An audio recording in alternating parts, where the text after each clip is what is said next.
Sermon 25 de saint Augustin, le bonheur dans l'Évangile.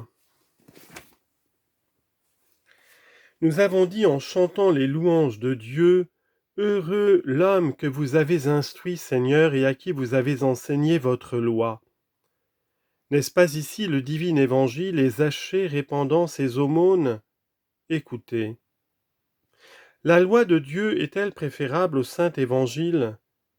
Le prophète que vous avez entendu lire a dit de la loi du Nouveau Testament, « Voici que les jours viennent, déclare le Seigneur, et j'établirai un nouveau testament sur la maison de Jacob, non pas comme le testament que j'ai donné à leur père en les tirant de la terre d'Égypte. » Jérémie 31, versets 31 à 32.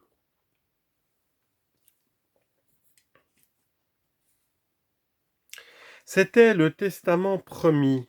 Il est aujourd'hui accompli. Promis par un prophète, il est accompli par le Seigneur des prophètes. Lisez et connaissez ce testament qu'on appelle l'Ancien. En même temps aussi, Dieu donna une loi. Lisez-la ou écoutez-la lire et sachez les promesses qu'elle contenait. À la terre, elle promettait une terre où coulait le lait et le miel, une terre pourtant.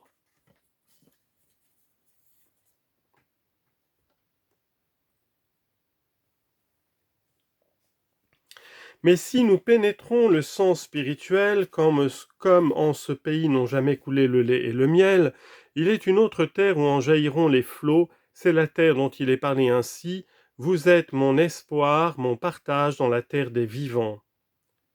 Confère Psaume 91, verset 6. Par opposition à celle-ci, laquelle est la terre des mourants. Vous cherchez du lait et du miel, goûtez et voyez combien le Seigneur est doux. Psaume 33, verset 9. Ces noms de lait et de miel désignent sa grâce qui plaît en même temps qu'elle nourrit, figurée dans l'Ancien Testament, elle est manifestée dans le Nouveau.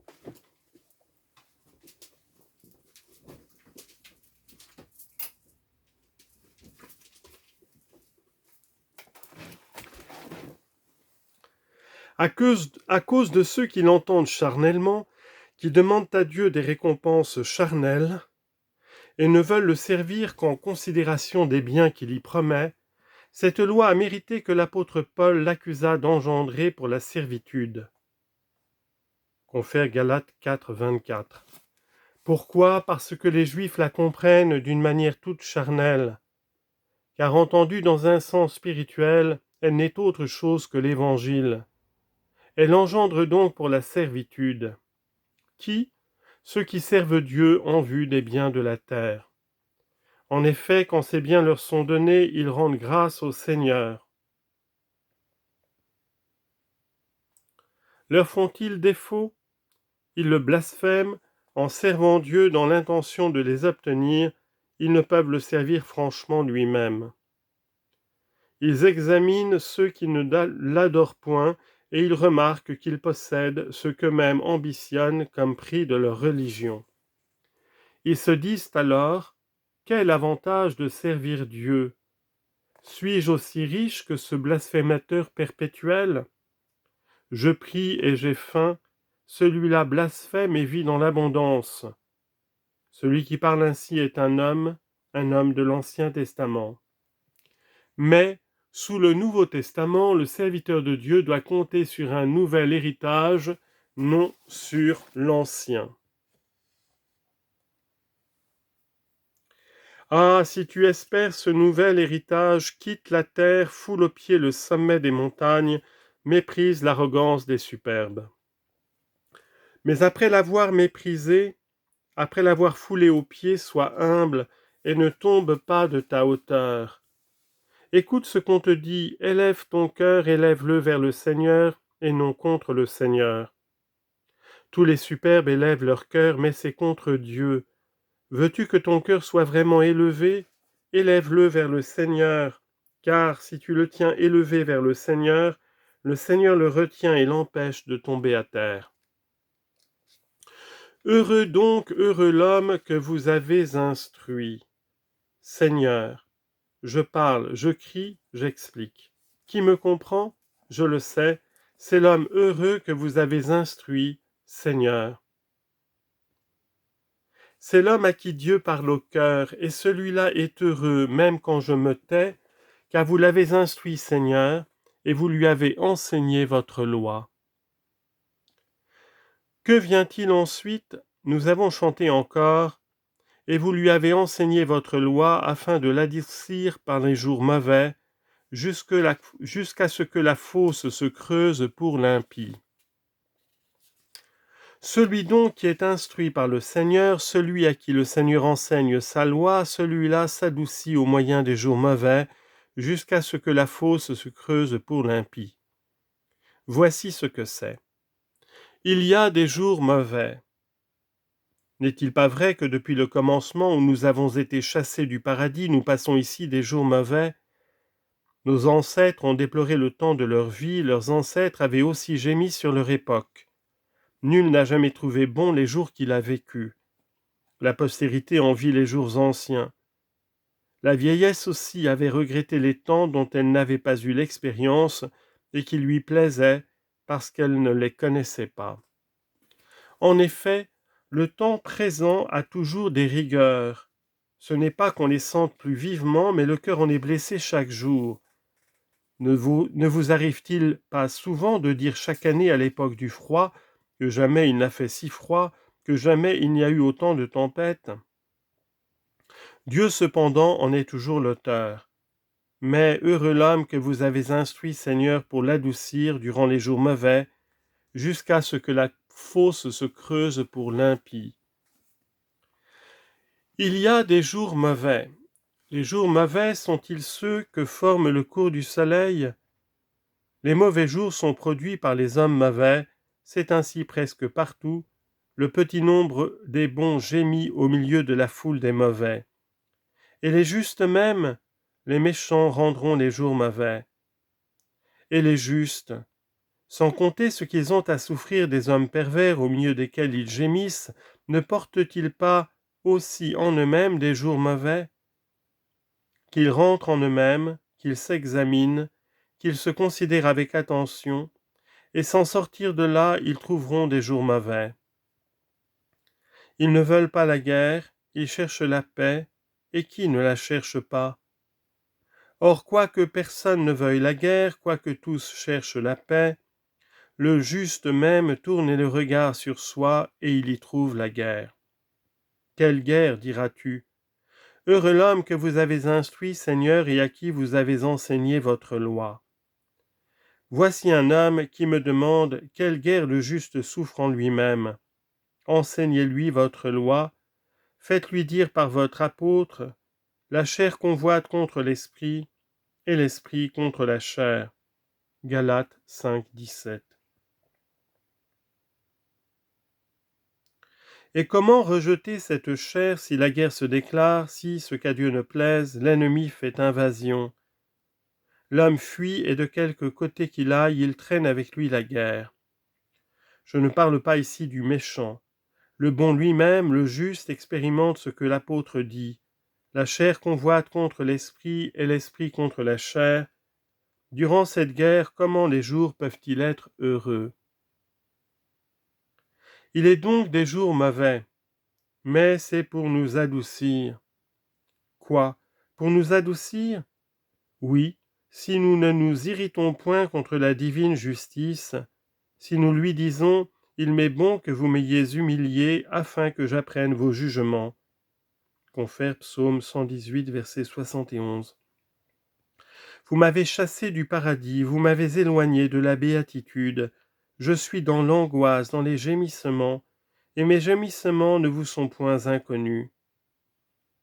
Mais il m'est bon que vous m'ayez humilié afin que j'apprenne vos jugements. J'apprends durant les jours mauvais à rechercher les jours heureux. Que sont ces jours heureux? Ne les cherchez point pour le moment. Croyez-moi, ou plutôt croyez-le avec moi, vous ne les trouveriez point. Les jours mauvais passeront, puis viendront les jours heureux. Ils viendront pour les bons, car aux méchants sont réservés des jours plus malheureux encore. En effet, je vous demande à mon tour, quel est l'homme qui désire la vie? Je sais que tous les cœurs me répondent, ah, quel est l'homme qui ne la désire point? J'ajoute, et qui aime avoir des jours heureux? Tous, vous me répondez encore, ah, quel est celui qui n'aime pas avoir des jours heureux? C'est bien, vous voulez la vie, vous voulez des jours heureux. Quand je disais, quel est l'homme qui désire la vie? Chacun me répondait, je n'en doute pas, c'est moi. Quel est l'homme qui veut voir des jours heureux? Chacun encore ne dit-il pas en silence, c'est moi? Écoute donc ce qui suit. Préserve ta langue de toute parole mauvaise. Dis donc oui, tu cherches le pardon, je vais te le trouver. Ce qui est passé est passé. Si tu as été méchant, rapporteur, accusateur, calomniateur, médisant, c'est assez. Que tout cela passe avec les jours mauvais. Toi seulement ne passe pas avec eux. Car tu peux te retenir pour n'être pas emporté. Les choses humaines passent comme un fleuve s'écoulent les jours mauvais. Pour n'être pas entraîné, saisis le bois. Les flots se précipitent, car toute chair n'est que de l'herbe et toute beauté charnelle est comme la fleur des champs. Tout passe, tout se précipite. L'herbe se dessèche, la fleur tombe. Où m'arrêter? La parole du Seigneur demeure éternellement. Confère Isaïe 40, versets 6 et 8. Préserve donc ta langue de tout ce qui est mal et tes lèvres de tout mensonge. Toi qui voulais, ou plutôt qui veux la vie et les jours heureux, fuis le mal et fais le bien, cherche la paix. La paix que nous souhaitons, même dans cette chair mortelle, même dans ce corps fragile, au milieu de tant de vanités et de mensonges. Recherchez tous la paix. Cherche la paix et poursuis-la. Psaume 33, verset 15. Où est-elle? Où la chercher? Par où a-t-elle passé? Par où a-t-elle passé afin que je la poursuive? C'est par toi qu'elle a passé, mais elle n'y a point demeuré. À qui s'adresse ce langage? Au genre humain. Ce n'est pas à chacun de nous, mais au genre humain. La paix a donc passé à travers le genre humain pendant qu'elle passait. L'aveugle, dont il était parlé hier, a fait entendre ses cris. Et où est-elle allée? Cherche d'abord quelle est cette paix, vois ensuite où elle est allée et suis-la. Quelle est-elle? Écoute l'apôtre, il disait du Christ, il est notre paix, il a uni les deux. Éphésiens 2, 14. Le Christ est donc cette paix. Où est-elle allée? Il a été crucifié et enseveli, il est ressuscité des morts et monté au ciel. C'est là qu'est allée la paix. Comment la suivre? Élève ton cœur, tu l'apprendras. On te l'apprend chaque jour en peu de mots lorsqu'on te dit « Élève ton cœur, élève-le plus haut encore et tu atteindras la paix. Écoute encore mieux et tu poursuivras la paix véritable. » Ta propre paix, qui a soutenu pour toi les travaux de la guerre. La paix qui, en soutenant la guerre dont tu devais recueillir les fruits, a prié pour les ennemis de la paix et a dit du haut de la croix « Mon Père, pardonnez-leur, car ils ne savent pas ce qu'ils font. » Luc 23, 46. On était en guerre et la paix sortait de la croix. Elle en sortait. Ensuite, elle est montée au ciel. Cherche-la. Mais par quel moyen? Écoute l'apôtre. Si vous êtes ressuscité avec le Christ, cherchez les choses d'en haut, où le Christ est assis à la droite de Dieu. Goûtez les choses d'en haut, non les choses de la terre. Car vous êtes morts et votre vie est cachée en Dieu avec le Christ. Quand le Christ, qui est votre vie, apparaîtra, alors vous aussi vous apparaîtrez avec lui dans la gloire. Colossiens 3, 1, 4. Voilà les jours heureux, désirons-les, et vivons pour y parvenir. Prions dans ce but et faisons l'aumône. Déjà voici l'hiver, par la grâce de Dieu, songez aux pauvres, cherchez à revêtir la nudité de Jésus-Christ. Pendant la lecture de l'Évangile, n'avons-nous pas tous estimé le bonheur de Zachée sur qui le Christ jeta les yeux lorsqu'il était sur un arbre, attentif à le voir passer? Comment ce publicain aurait-il espéré donner dans sa demeure l'hospitalité au Fils de Dieu. Et quand le Sauveur lui disait « Descends, Zachée, il faut qu'aujourd'hui je loge dans ta maison », j'ai entendu le sourd murmure de vos félicitations. Confère Luc 20, verset 5. Comme si vous étiez tous dans la personne de Zachée pour recevoir Jésus-Christ, tous vos cœurs ont dit « Ô heureux Zachée ! Le Seigneur est entré dans sa demeure, ô heureux Zachée ! » Pouvons-nous jouir du même bonheur? Le Christ est au ciel. Ô Jésus, rappelez-moi le testament nouveau. Rendez-moi heureux par votre loi. Lis toi-même et sache que tu n'es pas privé de la présence du Christ. Écoute ce qu'il dira au moment du jugement. Ce que vous avez fait à l'un de ces petits, vous me l'avez fait. Matthieu 25, 40. Chacun de vous s'attend à recevoir le Christ assis au ciel. Voyez-le d'abord gisant sous les portiques. Voyez-le souffrant la faim et le froid. Voyez-le indigent et étranger. Faites vos aumônes accoutumées et plus encore. Que les bonnes œuvres croissent avec l'instruction. Vous louez celui qui vous la donne. Montrez que vous en profitez. Ainsi soit-il.